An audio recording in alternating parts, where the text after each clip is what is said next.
Hello and welcome to the Real Football Fans of New Jersey. Oh my God, look at that. That was absolutely perfect. It was absolutely perfect. Finally did it.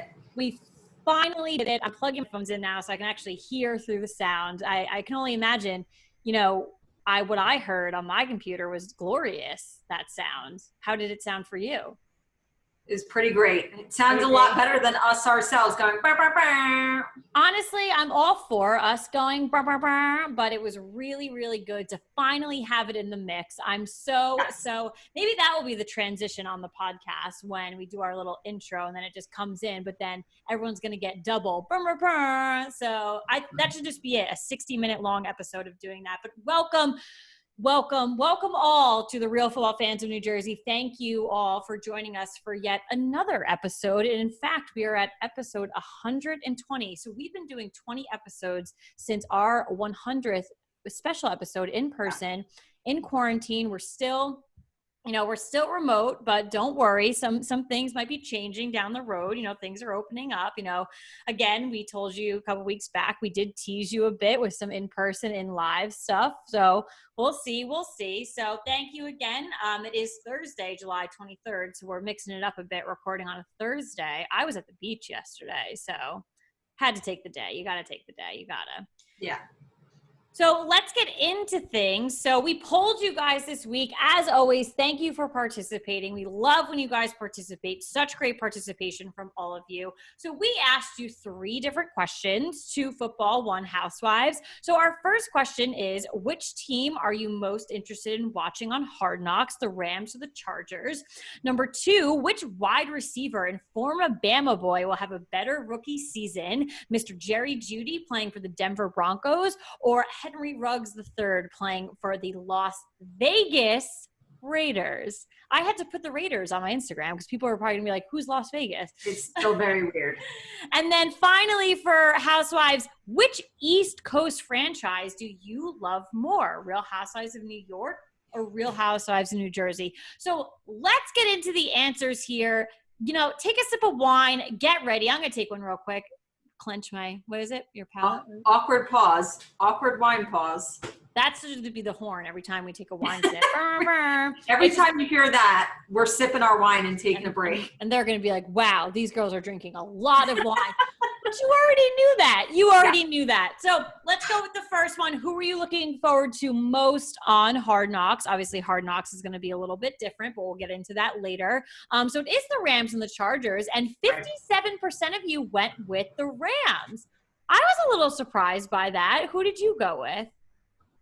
I went with the Chargers, and so did you did as well. Yeah, yes. And listen, I actually wanted to ask, about this. We spoke about this the other week, and I wanted to ask this question because, I realized when we spoke about this would have been a great poll question to ask our viewers as well, because we got into an in-depth conversation about it.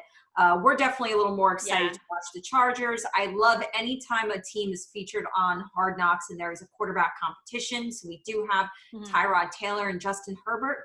And the defense for the Chargers is loaded. With household names. So I think they're going to be way more interesting to watch, in my opinion. Absolutely. I 100% agree. Moving into question number 2, my 2 Bama boys at wide receiver, 2 of them going off the board real quick in the NFL draft. You have Mr. Jerry Jeudy and Mr. Henry Ruggs III. So 72% of you said that Jerry Jeudy with the Denver Broncos will have a better rookie season. And I know we disagreed on this one. I too, alongside the majority of our audience, went with Mr. Jerry Jeudy, and you went with Henry Ruggs. I did, and I think that the question... Both phenomenal players. So I think they're both going to be studs in the NFL. Hard question. And I do feel as though Jerry Jeudy was the number 1 wide receiver coming out of this draft, and I still stand by that. However, I just think this is a situational thing. I think we talked recently about the wide receiver 1-2 punches in the NFL, and Henry Ruggs is playing on a Las Vegas Raiders team that does not have solid weapons at wide receiver. They have Hunter Renfrow is their number 1 wide receiver. So Henry Ruggs is going to be the guy for that team. Jerry Jeudy's going to get paired up with Courtland Sutton, another younger player, but Courtland Sutton will definitely take the reins there as the number 1. at least in the beginning, probably while Jerry Jeudy's getting his feet wet.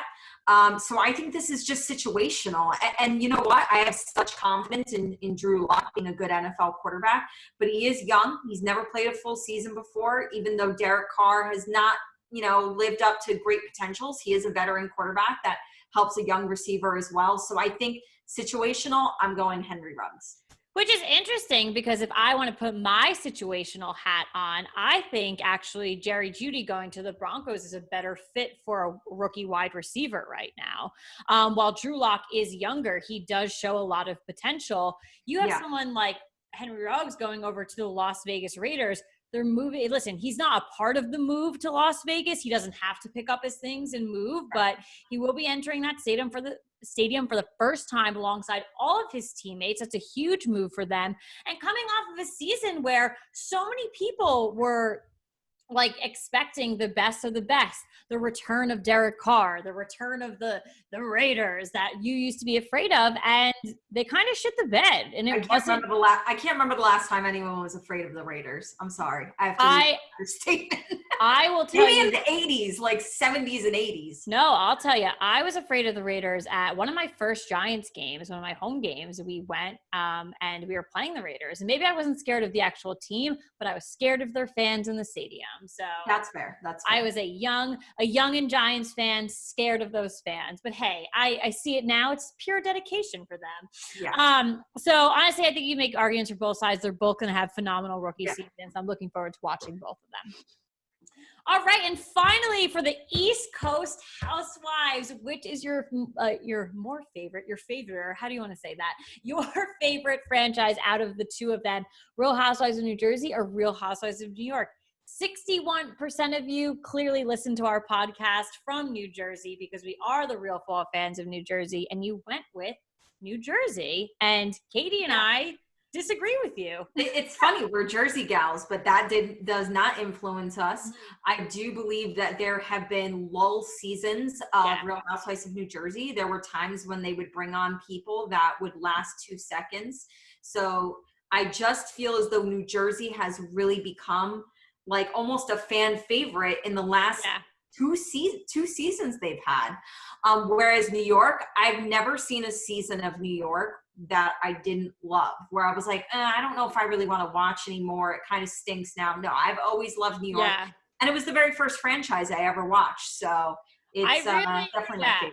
So I would always dabble in Orange County when it came out, because it was like a newer thing and things like that. But the first franchise that I got hooked on was New Jersey. So because obviously it came to our state, so I got really into it and everything like that. But the actual, first franchise that I fell in love with was New York, for everything that you just said. There really has never been a lull season. And if there's been a lull season, it's actually like 1 or 2 people that are making it the lull. There always is other stuff going on, multiple storylines that you can sit and deal with. I think over the past couple of seasons, some of the reunions for both actually New York and New Jersey have been really hard to sit through, and the 3-parters. So that's torn me away from both of them. But New Jersey, you're either going old school New Jersey or like you just said, the past 2 seasons. There was a very long gap of where it was not good, just genuinely not good. So absolutely. We are from Jersey. If we stick with this crew that we have now, it's a pretty decent crew in the next couple of years. So we're obviously on board with that, but we'll see what happens. But all right. And finally, before we move into our quick stories of the week for football, and it is football related, but a shout out and a happy retirement. I'm going to retire tomorrow. Happy retirement to 3-time Pro Bowler and Super Bowl champ defensive end Michael Bennett after 11 seasons in the NFL. He had a solid career. He played for the Eagles, the Cowboys, spent the majority of his career split between the Seahawks and the Tampa Bay Buccaneers. He was with the Buccaneers when he first came into the league. And he was just a powerhouse. He was a force to be reckoned with. He was definitely a well-respected guy in the league. And 11 seasons, I'd say that's a pretty solid career, especially walking away with a Super Bowl ring. I mean, guys can only dream of that. So hats off to him. And a time to. He's definitely going to be missed. He could still play at a high level, I believe. But when you can walk away at what feels like your body is healthy, maybe your mind is still sharp, I'm all for this for him. So listen, I'm not going to analyze the roster of all 32 teams of people that have had resumes like this or just have been around for 6+ seasons. But I am predicting right now that, rookies reported to camp for a bunch of teams recently to get tested for COVID and things. I think as the weeks progress, we might see a couple of more retirement announcements. Some players might not think that it's worth to play. And listen, you could definitely have guys say that they're going to take the year off. Yep. That would surprise me. I think that and I don't think that his retirement it was definitely people celebrated it, but no one really questioned it. I wouldn't be surprised if an underlying issue right now is that he didn't really want to bring himself into this situation. So I'm saying right now, keep your eyes open, everyone, because I do think we're going to see a couple more players throughout the next couple of weeks come out and retire. Could be. And it certainly is a segue into our next topic. Our first big story of the week in the world of football. This is NFL Quick Hot Topics. This is COVID updates because there's a lot going on. Obviously, we're a month and a half away from the start of week 1 of the football season. Yay. And we're going to blink and it's going to be here. And it better be here. Unfortunately, what's going on in the world is not at a status where I think it feels comfortable for anyone to think that this is going to start on time this season. But we have some updates for you. So we'll just give them to you now. On Tuesday, the NFL Players Association announced that there will be 0 preseason games in 2020. The other week, Caitlin and I on the show let you guys know that they had cut it to 2 preseason games, I believe. Then there was discussions about dropping it to 1, and we just surpassed that and just went to 0 preseason games. I wouldn't even have discussed 1 at that point. Yeah. What's the point? I don't think it was a long discussion. I'll put it that way. The union is still pushing for a longer ramp-up period in camp, with roster sizes expected to be 80 by the start of camp. I guess won't have to necessarily make cuts as early as they normally would. That's a hard thing too, yeah. Yeah. And then yesterday it was announced that all fans and this isn't too surprising, but no. It was announced that all fans attending NFL games this season will be required to wear a face covering if your team is even going to allow fans at the stadium. I would wear a hazmat suit if they told me to. Because on Monday, New Jersey Governor Phil Murphy, he announced that no fans will be allowed at any of the Giants-Jets home games at MetLife Stadium this year. And it's sad. I know it's sad, and I know it sucks. I know people could say Murphy's done a great job. I know people can feel maybe he hasn't done a great job. But right now, New Jersey's looking pretty good compared to a lot of these other states and what they're dealing with. A lot of other states are seeing this huge spike, and we've kind of seen maybe taken extra precautions. And so far, it's kind of panned out. Yeah. So even though we're doing better, and you would think maybe he would allow people at MetLife at least in a certain capacity, he's still being very cautious and just shutting it down. So, I mean, he's not going to be the only one. I'm sure we'll have more announcements about other teams. Yeah. On Tuesday, the Rams, they let their fans know that there will be limited or possibly no fans this year at the new SoFi Stadium, which is disappointing. I mean, you debut a brand new stadium that you spent a lot of money on and a lot of time getting ready. And it's unfortunate that, you won't have fans in it probably for this season. You have to think of fan bases though when it comes to this. So obviously Los Angeles, and the Rams are new to that area, but it still is a larger area for the first time. LA having a football team, you might have a bunch of people jumping on that bandwagon. But then Phil Murphy, he's not just in charge of New Jersey when it comes to making a decision for MetLife Stadium, because it's in New York. They're 2 New York franchises. So you have not only New York and New Jersey, you have Connecticut people. You have a lot of people that make the trip to go see the New York Giants and the New York Jets at MetLife Stadium. So I think you're right. We're going to start seeing it more and more, but you'll see certain franchises come out quicker than the other ones because of how much they have to kind of protect. Right. Definitely. And then on Monday, the NFL Players Association also agreed to have players receive daily COVID tests for the first 2 weeks of camp. I know originally a couple weeks back, we had talked about how they were going to get tested like every 2 to 3 days. It's going to be daily tests for at least 2 weeks straight.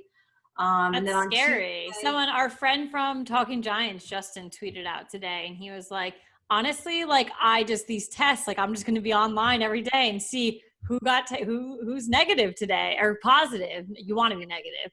And he's like, it's just going to be like a daily, like ticking time bomb. And it's just going to be, and I get it. They should be doing it every day, but like the list is going to come out and you're like, oh crap, so-and-so is on the list today. Like, well, I mean, this is surprising to me because on Tuesday it was announced that since the beginning of the pandemic, 59 NFL players have tested positive. I think when you turn on ESPN across all sports leagues, oftentimes you might see a lot of the big name players, their names will flash up on the bottom of the screen saying they tested positive. yeah.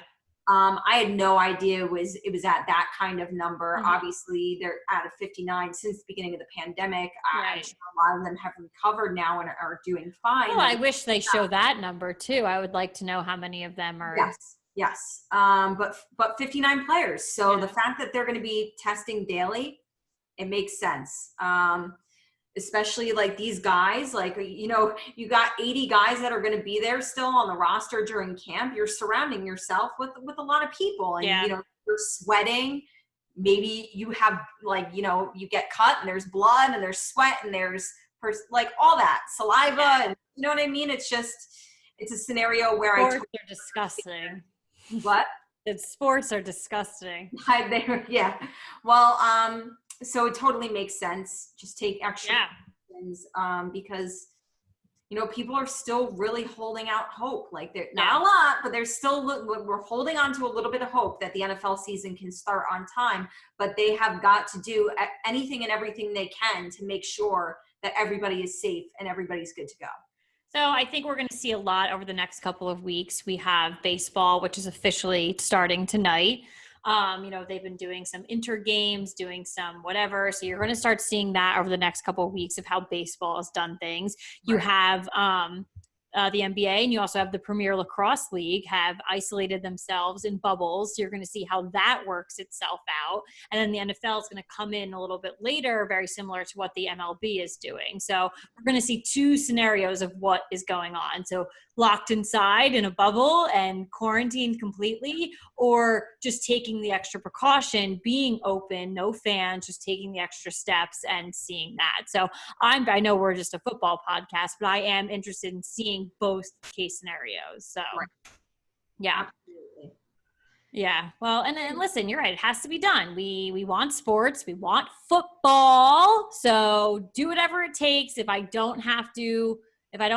can't go to a game, it's okay. We will tailgate in my parents' driveway and it'll be okay. Absolutely. We'll get there. I'll have an egg sandwich the other way, one way or the other. Right? All right. So let's go into our weekly team by team best case, worst case scenario for records. And tonight we are doing the NFC North. Always a great division to look at. Always an interesting division. So you got the Chicago Bears, the Detroit Lions, the Green Bay Packers, and the Minnesota Vikings. I've definitely always liked this division. We've got a lot of old school football teams here, and you got history. Yeah, a lot of history there. So yeah. All right. So let's get into it. So we're going to start with the Chicago Bears. Best worst case scenario. What do you got? So the Chicago Bears finished 8-8 last year, which I had to remind myself of what their record was. And 8-8 sounded a lot better than what they were. Thought the team was and how they did. I 100% agree. I don't think they're an 8-8 team, especially with the struggle at quarterback between Mitchell Trubisky. And I honestly will not be surprised whatsoever to see Nick Foles starting games for the Chicago Bears this year. Agreed. My best case scenario for them is 7-9. And this might sound harsh, especially for a team that shockingly was 8-8 last year. But worst case scenario, I believe this team is still going to keep going downhill, and I'm going 3-13. Okay, all right, that's a big jump there. So my best case scenario for them is I'm going to go with their 2019 record of 8-8. And I have a reason behind this. I know you're big into looking into the season, the schedule, and things like that. So I decided to take a look at that this week, and I didn't write anything down really in particular, but this entire division, I wasn't really threatened by their schedule. The entire division. There was certain, you have like 2 or 3 games in a row that might be questionable, but for all 4 of them, I really wasn't like, it makes me like cringe as a Giants fan. Like, why do we always have this? But to me, it must be whoever they're playing division. Yeah. Like, how you get assigned to play whatever. Right. And it just is what it is every 4 years, whatever. And I don't know who they're playing. I can't remember off the top of my head who they got, but it wasn't easier division there. It definitely was an easier schedule for all 4 teams, but then worst case scenario, I'm going to go with 5-11. So not as low as you, but definitely on the lower side for sure. Yeah, and I'm maybe 3-13 was harsh, but I am closer to a worst case scenario for this team than a best case. I think anytime you have like a massive question mark at quarterback, things just haven't looked up for this team. I don't think they have that many weapons on offense, and I just see it going downhill for them. Right. Okay, let's go with the Detroit Lions best worst case scenario. Okay, so obviously you just mentioned that I like to look at schedules and everything like that when I do this, and I also take a look at how they did last year within their own division. I didn't realize this. I know the Lions had a really bad year last year. I didn't realize they had gone 0-6 in their division. I mean, that's not good. Usually when a team is not very good, we always say they can at least maybe pick up a win or 2 in their division. They went 0-6, so that's not very promising for this team. And I feel like they didn't really add anybody. Like the Lions is a team that like they're very quiet in free agency. They're quiet in the draft. Best case scenario for this team, I'm going 6-10. Worst case scenario, I'm going 2-14. So we agree on best case scenario. I went with 6-10, and I actually thought that was pretty generous to give the Detroit Lions because I think week after week I make fun of them. So and I'm not a huge Matthew Stafford fan, so I just don't believe in him. So, but that's me. And then worst case scenario, I'm going with 3-12, and I believe that was their 2019 record. So. 3-13. Oh, sorry, 3-12. They didn't even get another game. So I gave them 3-12. They didn't even get a game. They just don't even get that 16th game. Clearly, I don't know how to add. So 3-13. Yeah. I don't know what I was thinking. We're pretty much on the same page with that one. I got to check my math on everything else. Actually, no, because my last one, I did the math correctly. The Green Bay Packers, best worst case scenario. So this was a team that I guess I also didn't realize went 6-0 in the division last year. They swiped everybody. Yes, that means they beat the Vikings. Always, that's an interesting matchup. The Packers and the Vikings is always, I always love it. Yep. This team reached the NFC Championship game last year. I don't think they lost anybody like too big. I also am surprised they did so well last year because I still think that offense needs people. Right. But I'm gonna go best case scenario 12-4. I'm gonna go worst case scenario 9-7. All right. So for worst case scenario, we do agree on 9-7. And I think that's fair for the Packers. Like you said, you don't really think they lost anyone, but we didn't really, add anything of value. People were obviously Green Bay Packers fans were freaking out during the draft that they didn't take any wide receivers, which they should have. But somehow back instead manages to go to the NFC Championship game without So, and then best case scenario, I am dropping a bit from last season, just spoke about, and I'm going to give them a 10-6 record, a best case scenario. All right. And finally, moving into the Minnesota Vikings, best worst case scenario. I'm a big fan of the Vikings. Me I too. gotta say, I feel like they're kind of. I'm gonna miss Stefan Diggs for them, to be honest. Yeah, I mean, but I do like them. That's a huge loss because, you know, we were recently talking about wide receiver 1-2 punches, and Adam Thielen and Stefan Diggs together for the Minnesota Vikings. I mean, that's probably, if they were still together, probably cracks my top 3 for wide receiver 1-2 punches. So that's a huge loss for them. Yeah.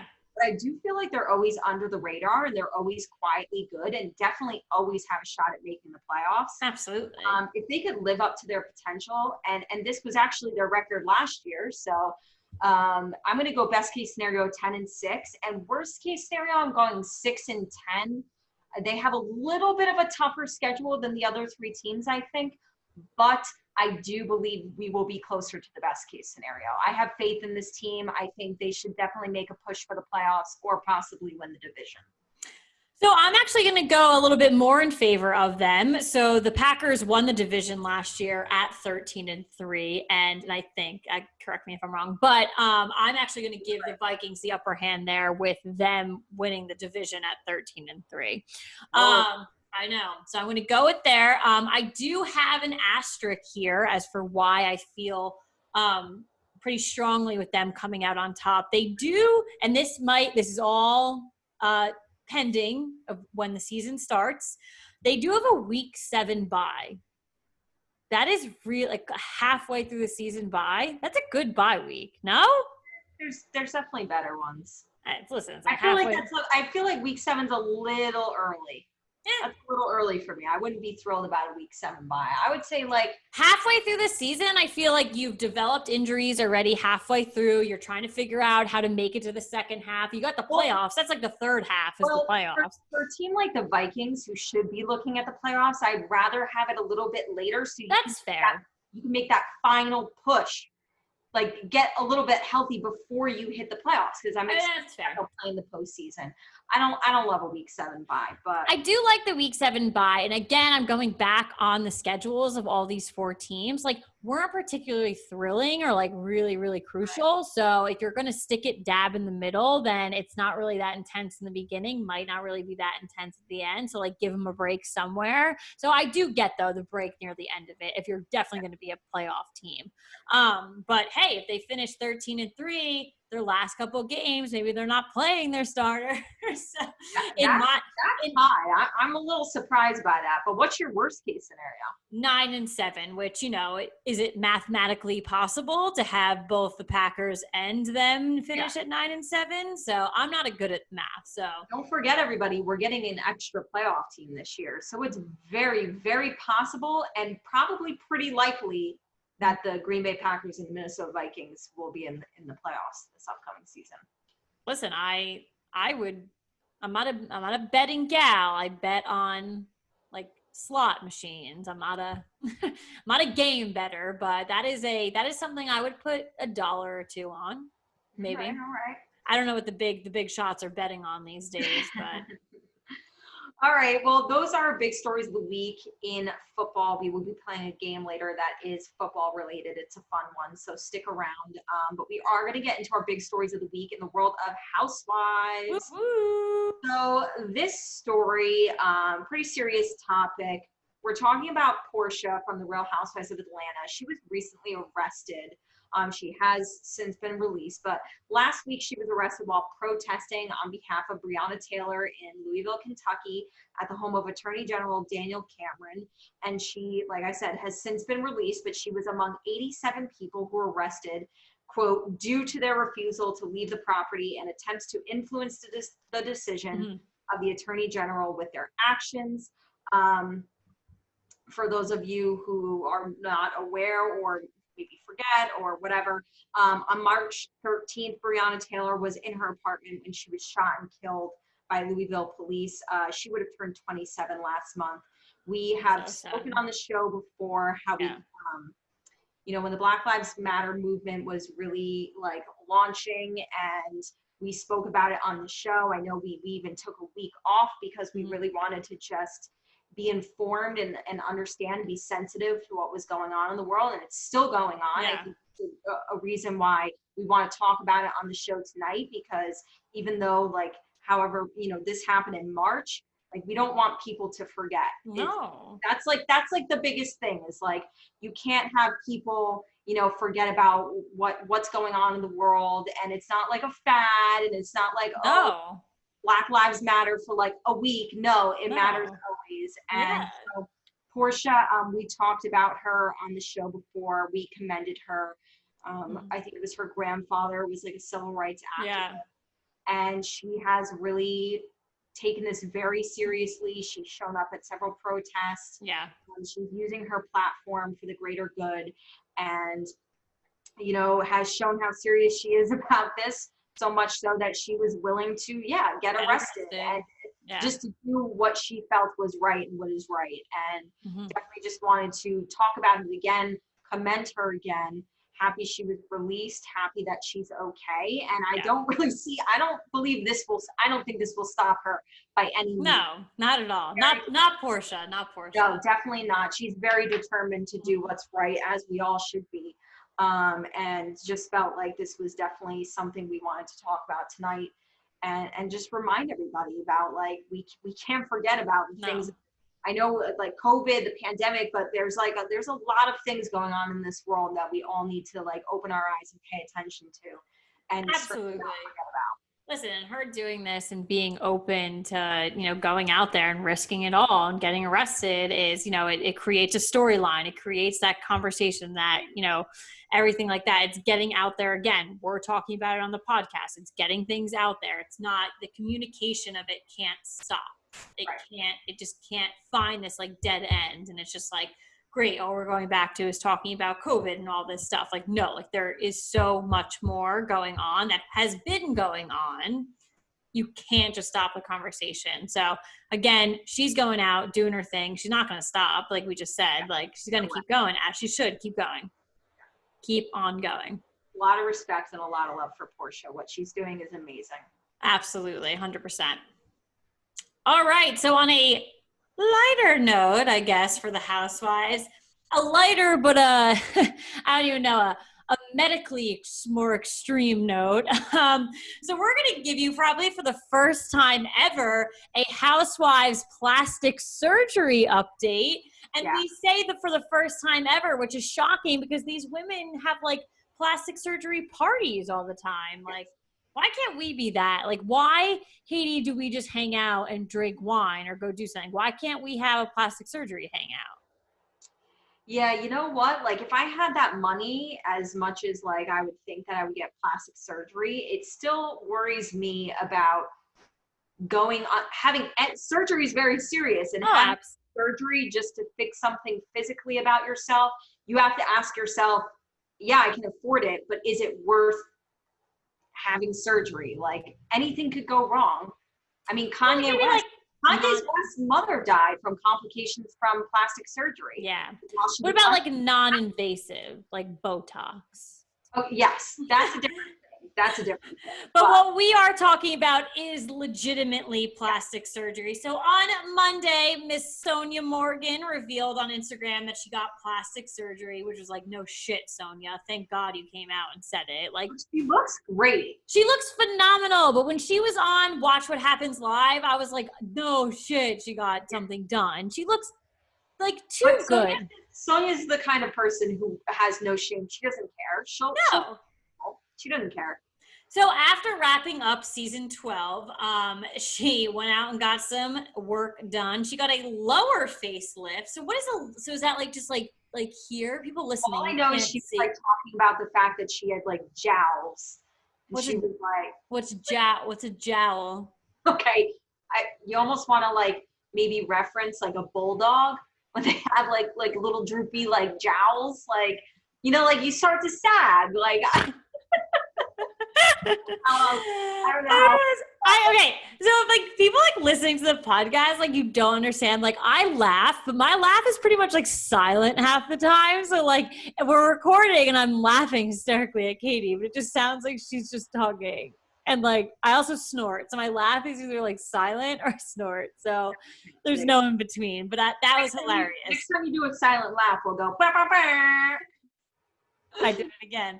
I can't help myself. So a lower facelift. So she got rid of the bulldog jowls, like Katie said. And then she got a neck lift, and it was all for $75,000. Holy guacamole. But she's 56 years old, and she looks better than I do, and I'm 28, and she had 4 months to recover during quarantine. Perfect timing. Boss ass bitch. What a phenomenal time to get plastic surgery. Yeah. Because even getting like your boobs done, like you're out. Like you're out for the count. Out of commission.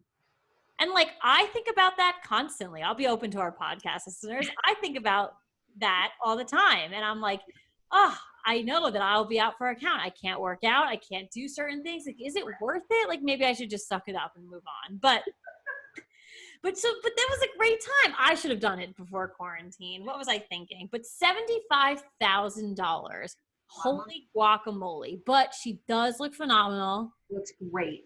Like real good. And I heard even recently too, and we're going to talk about a New Jersey family member, not a housewife, but like Dolores is getting some work done. And apparently her boyfriend's like yelling at her for getting it done. Like, shut up.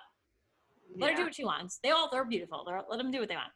So moving on to New Jersey, but this is a family member. So Teresa's daughter on Friday, Gia, so the oldest daughter of Joe and Teresa, announced on Instagram that she got a nose job. And she said she's always been insecure about her nose, but now she's happier than ever and comfortable in her skin. And she also debuted a new boyfriend on Instagram. Here. Boyfriend's cute, real cute. I like them. I think they're cute together. Her nose job. I'll put it this way. He looks exactly like a guy that I would expect her to date. Okay. He's like a little Italian boy from New Jersey. Do you expect anything? And what would have been Frankie Jr., a little Italian boy from New Jersey? Apparently, so when I was reading about the fact that Gia had a new boyfriend, apparently I was seeing articles that Dolores has confirmed that Frankie has a new girlfriend. I will not accept that. Put anything on Instagram or anything like that, but apparently, that's something that's happening. I'm not accepting that because I am marrying Frankie Jr. So you're not Instagram official yet, so maybe. So I can swoop in. Perfect, yeah. Absolutely perfect. But I gotta tell you, I do not like Gia's nose job. I never thought that she had a problem beforehand. And listen, if she was insecure, that's your problem. That's not my problem. I could tell you look good all you want. If you're personally insecure, that's not. Yeah. I can't sway you other way. I don't think it looks good on her. Well, to be fair, I feel bad. I hope she doesn't listen to this podcast. The first picture she posted of it, and just came out and said, like, yeah, I got a nose job. She did say, like, and it is swollen still. And you can tell in the picture, like, yeah. So I think we need to wait to see the final outcome of this new nose. I probably wouldn't post a picture then. Maybe she just wanted to like get it out there. This is coming from a girl. I have no shame. This is coming from a girl. I have a huge nose. So I have no shame in talking about noses because that's another thing alongside the boob job, the nose job. I've always wanted to get one of those too. So I've got like a long list of plastic surgery. All right. Well, if anyone wants to pay for it. Oh God. But I'm not a fan of it. And listen, again, if your decision, like she posted about it on Instagram and like posted the doctor and everything. It's like we discussed. She probably got a huge discount for doing that. Like 100%. If any doctors are looking, like I will post you on Instagram. I'll post you on our podcast page. Real football fans of New Jersey, doesn't it? I will do a whole 30-minute ad on your plastic surgery if you want to do something at a discount for me. I'm just kidding. I hope you guys all think, no, I'm joking right now. I think about these things, but I'm not serious. If I was serious, I would have gotten it done already. Oh, God. Let's be serious. Let's be serious on that one. Yeah, let's be serious and move on to our game. Let's seriously move on to our game. It is football related. Tonight we were playing a game. It is called the Creme de la Coaches. This game was fun. I like doing it. We are taking a look at all the current NFL head coaches. Answering a couple of questions in regards to them. We have 9 questions here. Caitlin and I will do them together. And we'll start with question number 1. Which head coach is most likely to be fired after the season? I don't know about you, but I had to sift through a couple options here. I did as well. And I actually, it's a twofer for me because I couldn't. And they are based on, like, you could pick a team that's going to have a shitty season right now and just be like, all right, that guy's gone. These are actually like situations of if the team has a bad season, these two people are gone. And my first one is obvious with Dan Quinn. If the Falcons do not have a good season, the fact that he didn't go last season, week by week last season, we were like, is it today? Is he gone today? We didn't know. Right. We thought it was going to happen mid-season. They kept him, but I think this is it. You don't have that much time. I can go on for the Falcons forever. And my second one, maybe it's surprising for some people. Maybe it's not.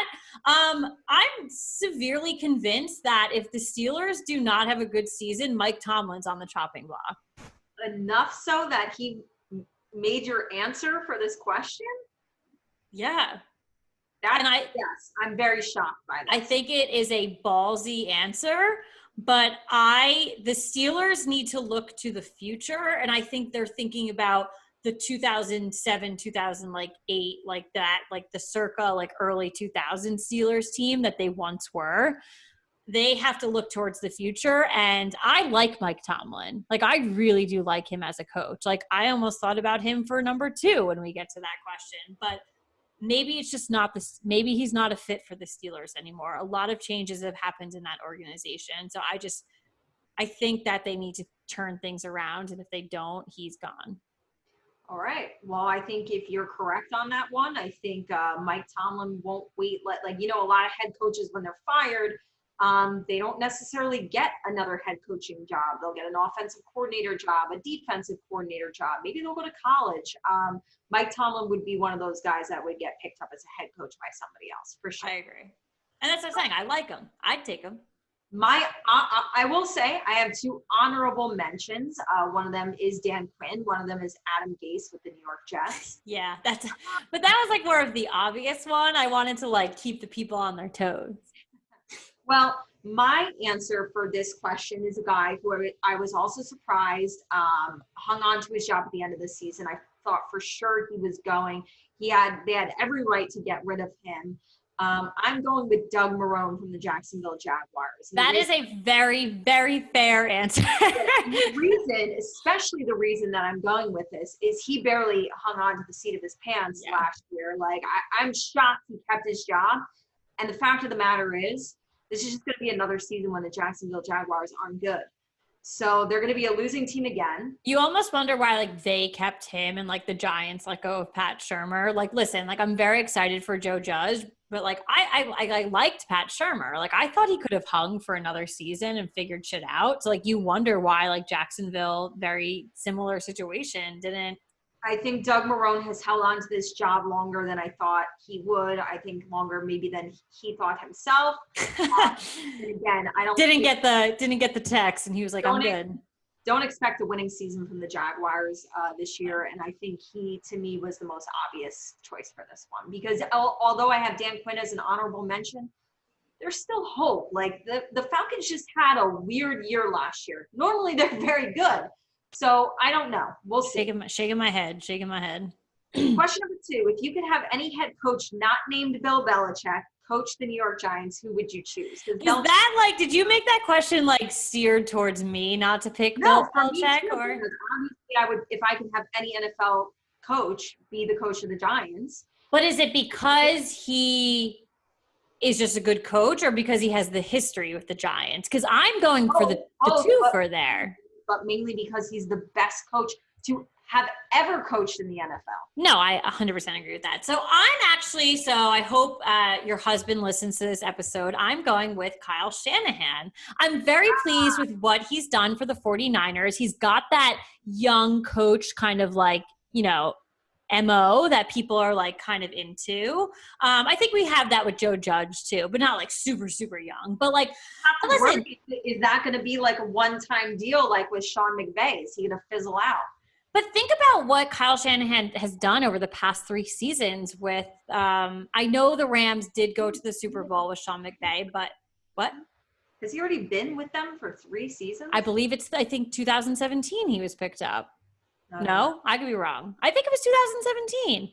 But so that's where I'm coming at, because I know he's been with them for a decent, like, that's not a decent amount of time, but he's been with them to see that, like, succession. Like, a couple of years back, no one was really talking about the 49ers. Like, and look at them now. Like, and I don't think they're going to be like the Rams that are going to take a weird turn left into the middle of nowhere. I don't see that at all for the 49ers. So I like him. I like his style of coaching. I think his players really like him and really respect him. That's a huge thing. Huge. Very important. So I'm going with Kyle Shanahan.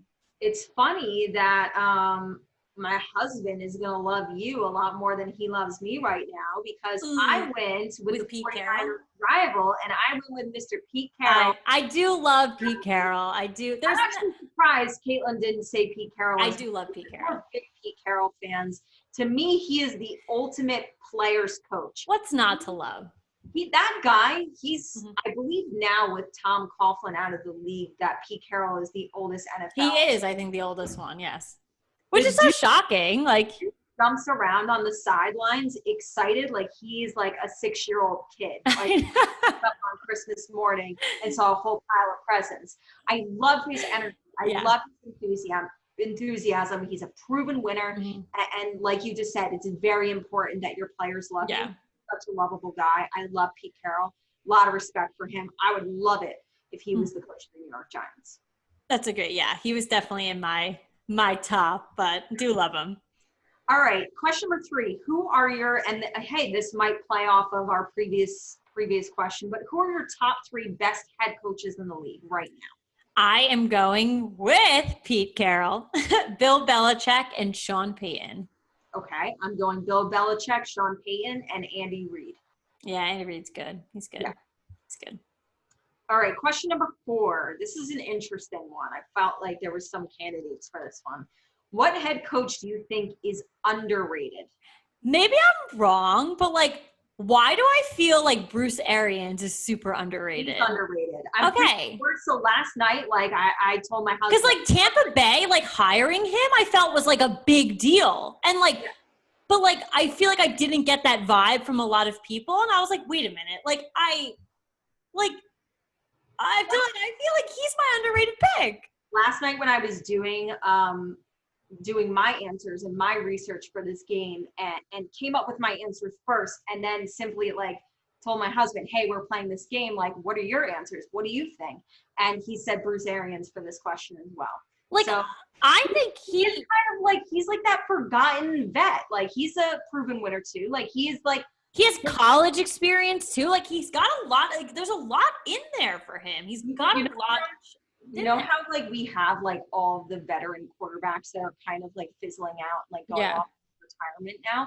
We actually have like a lot of really like long-term veteran. And I know that Bruce Arians hasn't been with the Tampa Bay Buccaneers forever, but you know, he's been around for a very long time. We have a lot of veteran head coaches, and I do feel as though Bruce Arians is kind of one of the forgotten guys. Well, that's why I loved playing this game, because like I could list you off every head coach of the teams, but to look into like their history and like really understand things, like you're absolutely correct. Like there's a lot of veterans out there, a lot of new guys. We're seeing a lot of new faces, obviously, but it's surprising that there's so many veterans, because what we were so used to is an NFL season ending and seeing like 6 head coaches get fired. They're gone.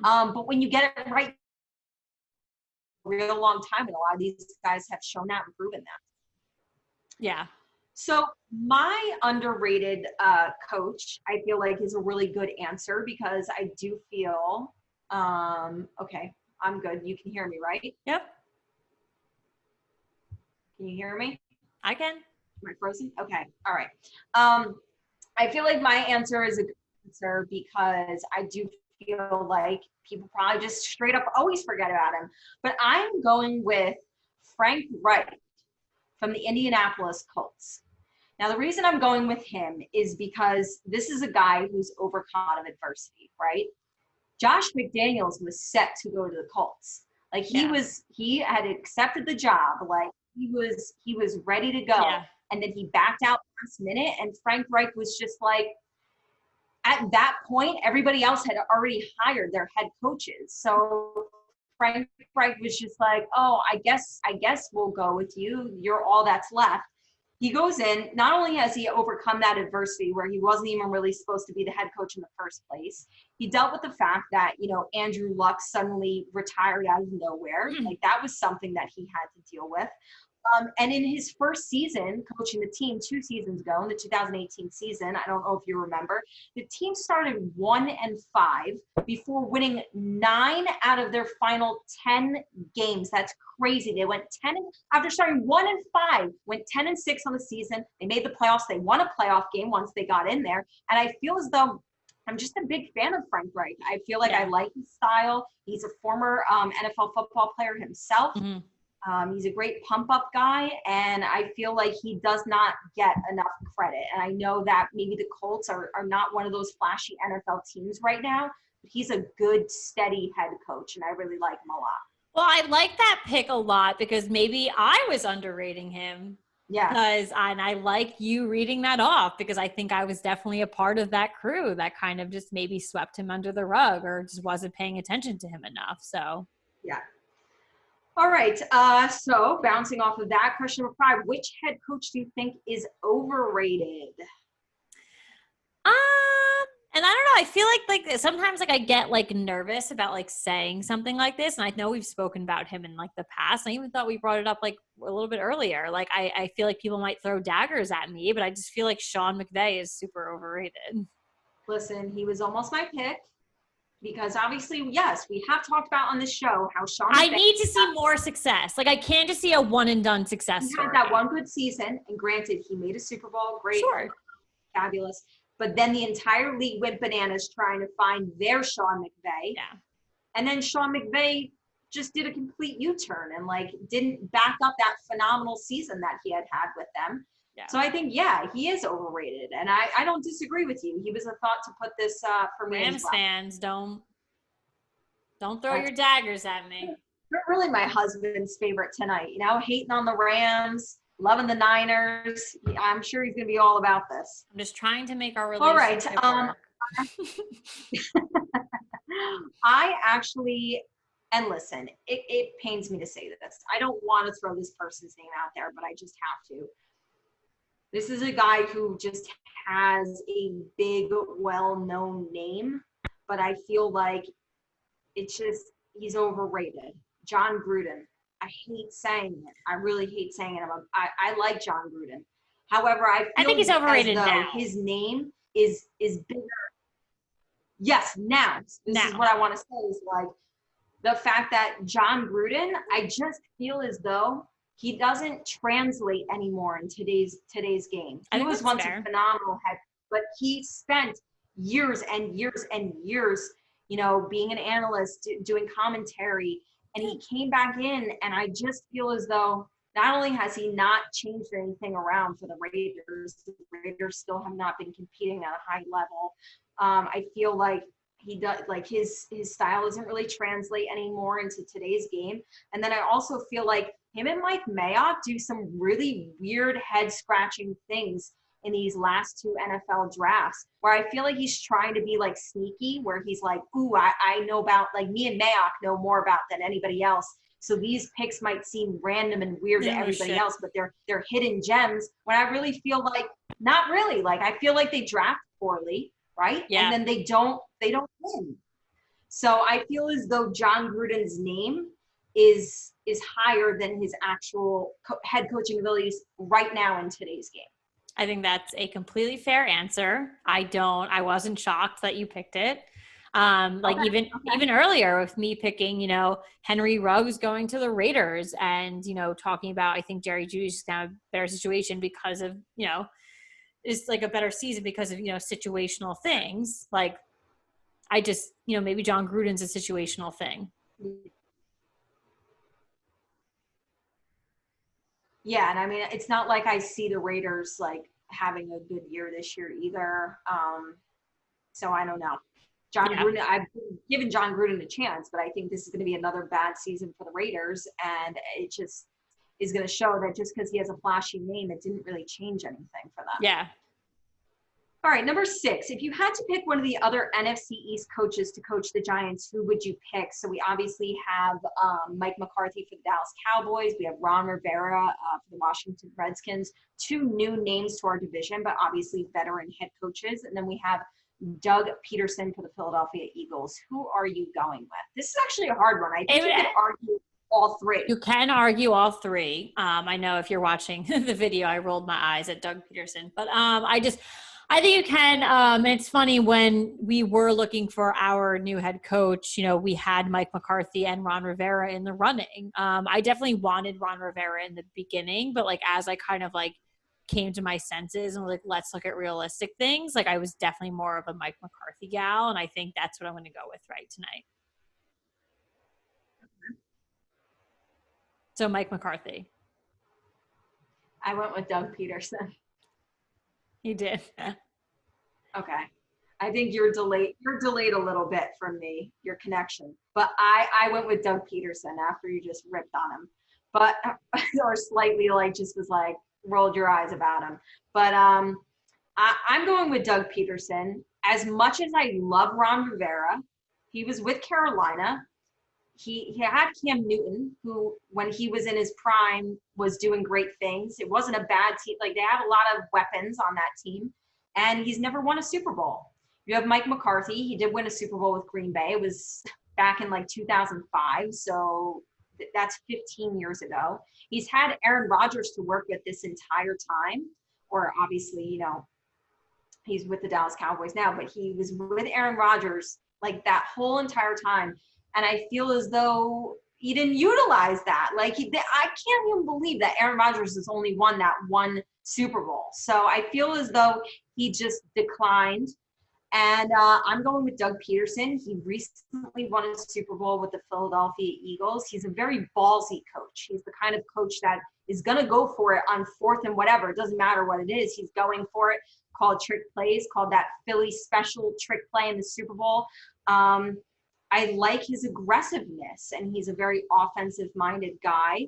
And yeah, I'm going with him. Yeah, so I went with Mike McCarthy, if you didn't hear me. I did hear you. Okay. You're definitely delayed. I heard you. Yes, okay. So I did go with Mike McCarthy. All right, number 8, rank the Matts. We have 4 head coaches with the first name Matt. Wait, we didn't go to 7. Oh, no, I'm sorry. We're on number 7. I apologize. Rank the Mikes. We have 4 head coaches with the first name Mike. Mike and Matt. A lot of these guys are veterans. We have Mike McCarthy. We have Mike Zimmer. We have Mike Tomlin and Mike Vrabel. So rank these Mikes in order of, you know, best to worst. All right, number 1, I'm going with Mike Zimmer, and he actually just signed his extension with the Vikings, so pretty telling there. Number 2, Mike Tomlin. Number 3, Mike McCarthy, and number 4, Mike Vrabel. Okay. Number 1, I'm going Mike Tomlin. He still, to me, is one of the top coaches in the league. Number 2, I am going with Mike Zimmer. I feel like he could have been our answer for one of the underrated coaches in the league. And obviously, he just signed his extension. Minnesota feels good about him. He's quietly a very good head coach. Just the way his team quietly is good under the radar, he is. Number 3, this is going to be a little bit shocking to people, but I really, really like Mike Vrabel. He's a young, I think a lot of people do. I really like Mike Vrabel. And I think he's going to be a really successful NFL head coach for a really long time. And I know it's weird to put Mike McCarthy at the 4 spot, but again, I just feel as though he is another one of a John Gruden, where he has a big name, but with what he was given, people would kill to have that at quarterback. And I just feel like his game has just gone down. His coaching has gone down. He never capitalized on that. So as weird as it is, I have to put Mike McCarthy at 4. The Mikes are strong. They really are. The Mikes are strong. Those are, as much as you have to rank them, those are 4 really great head coaches right there. Very different from question number 8, where we are ranking the Mats. We don't have a lot of veterans. We have a ton of young guys here, guys who have yet to prove themselves. We have Matt LaFleur with the Green Bay Packers, Matt Patricia, same division with the Detroit Lions. We have Matt Nagy, same division still with the Chicago Bears. I didn't even make that connection when I was doing this until I'm saying it now. And then we have Matt Rule, who's a little hard to judge because he's a first-time head coach coming from Baylor, coming from college football, and he's going to be the new head coach for the Carolina Panthers. So how did you rank them? So yeah, obviously a interesting group of Matts here. So number 1, I'm going with Matt LaFleur. 2, Matt Patricia. Number 3, Matt Nagy, and number 4, Matt Rule.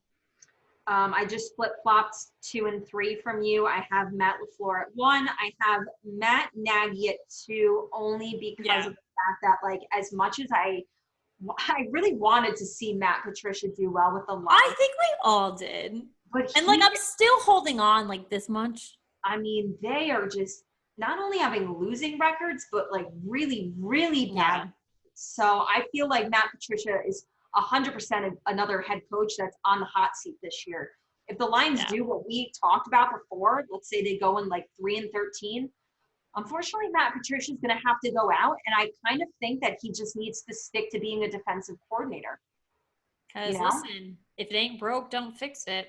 Right. And then last, I'm going Matt Rule. I mean, it's nothing against him, but it just goes. It's just new. He's new. It's unknown. We don't know how it's going to be. You gotta see. He's not coming from an NFL team. He's coming from a college team. It's a different game, and so we'll see how he does. But not only you're coming from a college team, but you're also going to an organization that had a guy like Ron Rivera for X amount of seasons. So it's not just coming from college. You're transitioning into an organization who had a really strong coach for a long time. Yeah. So that's a big transition too. Absolutely. And then finally, question number 9.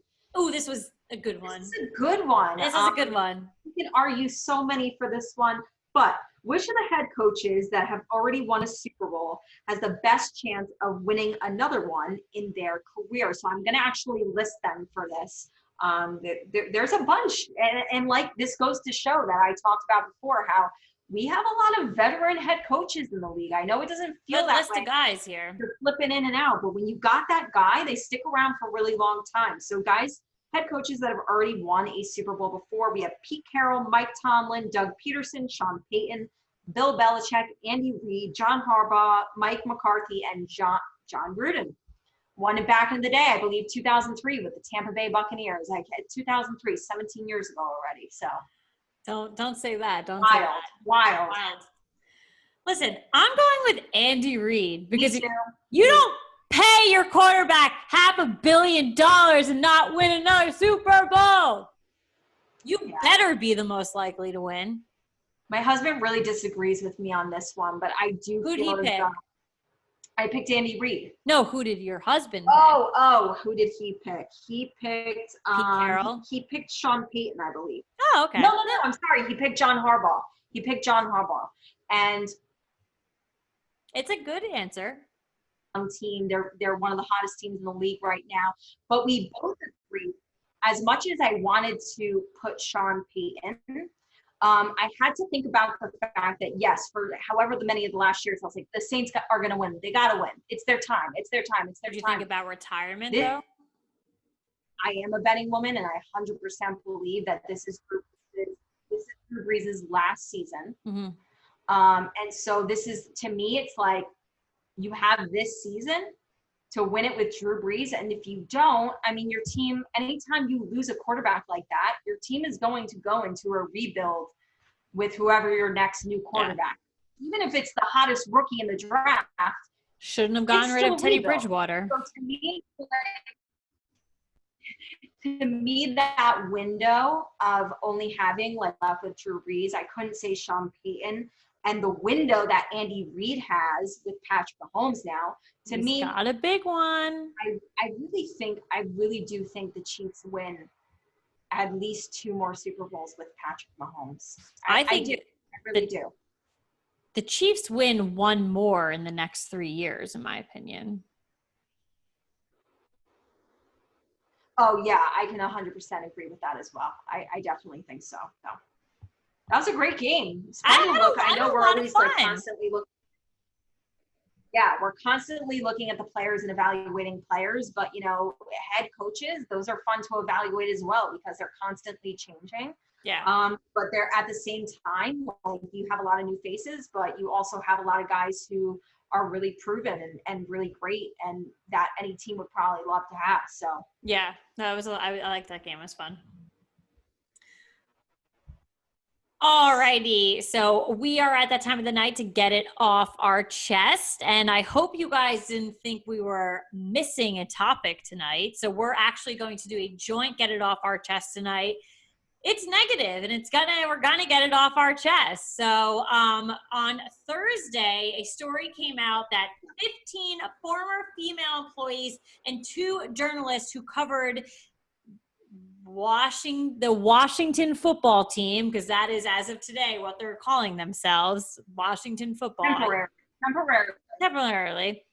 Had accused team staffers of sexual harassment and verbal abuse. So 15 former female staffers and reporters. And there is a laundry list of things that are out there. So I will go ahead and let you read that off for everyone. Yes. So we want to, and again, everything's under investigation right now. Attorneys are looking at things, everything like that. We don't know what's true, what's false. Yeah. I mean, I have a bit of a topic on that, but you go ahead and read it off. Okay. So this is basically when we spoke with you guys last week, Wednesday, and we knew this story was probably going to drop on Thursday. And it did. And the allegations were as bad, as shocking as we thought they were going to be. Maybe even more shocking. But anyways, here are some of the allegations. Team owner Dan Snyder abuses drugs and alcohol, and along with former head coach Jay Gruden, brother of John Gruden, would hold sex parties with rampant drug use and sexual assault. Snyder and Gruden pimped out their cheerleaders to season ticket holders while holding their passports from them in a foreign country. Cheerleaders were also forced to pose nude during photo shoots, with Redskins suite holders being given access to the images. Snyder is alleged to also have paid off officials, with at least one ref having made $2 million from him. Then why aren't you winning games? You pay the refs and you're still not winning. That seems like a bad deal, in my opinion. Yeah. Snyder is reportedly not the only NFL owner paying refs around the league. That's an interesting point. Jay Gruden and then Redskins running back Capri Bibbs were sleeping with the same woman. I also want to touch point on the fact that Jay Gruden does have a wife. He does have kids. So that wasn't added in there. But, when Jay found out that him and his player was sleeping with the same woman, he got petty and benched Bibbs. During the game that Bibbs was on the bench, Bibbs' replacement missed a block that resulted in quarterback Alex Smith breaking his leg and nearly losing his life. Not only did he almost get that leg amputated, but yes, he almost lost his life due to infection from that injury. Smith has had 17 surgeries and hasn't been able to play football since. Yep. Take it away. There are just some wild allegations out there. And I know that we're calling them allegations, and I'll call all like the drug use and like all of that stuff. Like I'll call sleeping with the same woman. I'll call all of that allegations. When it comes to your 15 staffers and the text messages that I've seen and the emails that I've seen of like, oh, it's your last day, I'm going to give you an inappropriate hug. Like I'm going to do like stupid things like that. That next day, so many females that work in sports, that work in the NFL came out and said how poorly they are treated. This kills me to no end, because you used to work in sports. I've never worked in sports before, but it's been a dream of mine. Like I would love to do what I do today for the New York Giants, for an NFL team. It could be it doesn't matter. I love football. I love sports. Like it is my number one love of everything. If I could tie my marketing, my writing, my social media career to a sports thing, that's the end goal. That's it. That's the end game for me. That's it. To see all these women flood my Twitter feed, and these are women that I follow because I dream to be in their shoes one day. I want to learn from them. Come out and talk about everything that's been done to them in the past to support these 15 females that came out against the Redskins. These aren't allegations or accusations. Like, this happens. Like, I believe these women. And that's so messed up. The bottom line is something happened. Something happened. We don't know the allegations, which details are true, which whatever are exaggerated. Who knows? But yes, 100% something happened. That was not good. That was inappropriate. That was messed up on all levels. The worst part for me was when this story broke. My husband and I were driving around the car. We were listening to the radio, and we were listening to them talk about this topic, and basically and hearing things since as well, saying that in order for Dan Snyder to get kicked out of the league, the other 31 head coaches would have to vote on that and agree to have him out. Okay, bye. No, this is the most upsetting part. All I keep hearing is that this won't be enough for the NFL head coaches to kick him out. They think that Dan Snyder is still going to be here. It's absolute horseshit in my opinion. I think he should have a ban for life from the NFL. I think Jay Gruden should as well. It's really disappointing. And to me, if the 31 other NFL head coaches believe that this was okay enough for him to keep his job, it means that this isn't just a problem with the Washington Redskins. It's probably a problem with other teams as well. And with all these men in power, all these men who are head coaches in this league, you have daughters, you have wives, you think this is okay? There's nothing okay about it. I don't think this man, not only with the name change thing, how he was we're never changing the Redskins name ever. It was already bad enough. And now these allegations come out, these things come out. I don't understand why this man should still have a job. It disgusts me. I'm so hurt and disappointed for yeah. I've said this from time in and time out. Whatever the NFL's conduct board is, whatever their legal board is, they need a complete wipe out. You are suspending guys for smoking one a weed a day. Once I smoked one time, and you're kicking them out of the NFL for life. But then you have beat your wife. You could beat your wife. You could murder someone. You can now be accused of all of this shit regarding women, regarding drugs, all of this stuff. It's mind-boggling. I've been preaching this for years, and it has nothing to do with feminism or equal rights for women. It just has to deal with doing the right thing. Doing the right thing. The NFL does not do the right thing. So I don't even know. Even if we don't, and this is our get off our chest segment, so I'm getting pretty heated about it. If the NFL doesn't have a season, maybe you should sit down, National Football League, and reevaluate your entire organization. Because in my opinion, it's shit. Use the time to, even though these allegations are only coming out about one team, maybe you should investigate look into everything NFL and make sure this isn't happening anywhere else, because I'm disgusted.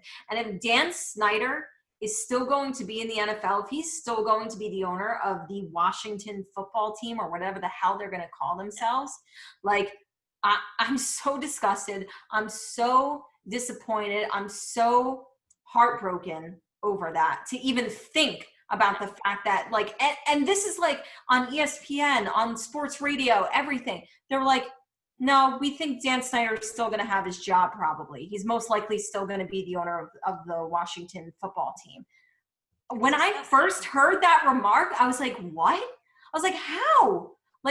It really hurts. It really hurts. And I think a lot of with the whole Me Too movement and the Black Lives Matter movement, sometimes it really truly feels like it's 2 steps ahead, and then it's 100 steps. Yeah. You go 2 and then 100 steps back.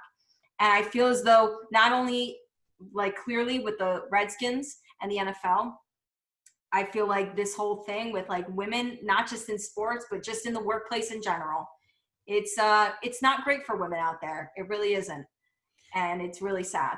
Yeah. I think it's I think sports is just another area though. I've, I've luckily have never felt poor, or bad in my scenario. I've always been able to raise my voice and be successful and do my thing. But I've read, and I thought these women that I followed on Twitter were super successful and like did great things. But to hear from them, like, I think sports, that industry is just a huge area where women are still battling to be in. And I'm not saying women aren't battling in other areas, but I think sports is a hard area to really tell someone to be like, you know what, suck it up. You got to get over it, because there's always going to be that mentality there. But my biggest takeaway from this, and I tweeted this out and I got a lot of engagement on it: support women in sports. That's it. Period. Support women in sports. Well, it's just like how I just said, like 2 steps ahead, like 100 steps back. We were just talking, what was it, last week on the show? And I was all excited about the fact that the New York Giants had hired, you know, a 25-year-old woman to be a full-time scout for them. And I was so excited about that. And it just, and now you kind of sit here and you're like, well, you have these things to celebrate. And then it still comes back to reality of like, there's still all these messed up things that are still going on. We got to get the bad apples out of here, because sports is, you know, it's everyone. It's clearly, we've seen it with the pandemic going on, that people need this in their lives. People need it. And you can't have a completely controlled thing in your life that's only male centric. Right. You know, you've got to have anything, any living creature involved in it. So if the Redskins are going to act like this, then it's got to go. You got to, I called them the Redskins. They got to go for clearly many reasons. So Washington, you got to cut ties there. And again, if the NFL doesn't have a season, sit back, investigate all your teams, and really take a look at yourself, because conduct in the NFL is absolute shit. And like, they need to figure that out. Like, think about it. There's those t-shirts out there that I see all the time where it's like, real men watch Bravo, and just as the guys can listen to our show.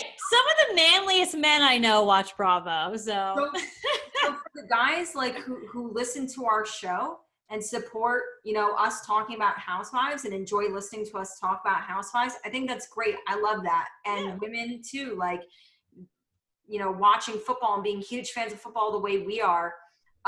This isn't a show where it's like, oh, the guys can listen to half of it and then the girls can listen to half of it. No. Like, you know, we support everyone. Supports both. Like, I think it's awesome and I love it. And so, you know, we're here for everyone. We support everybody.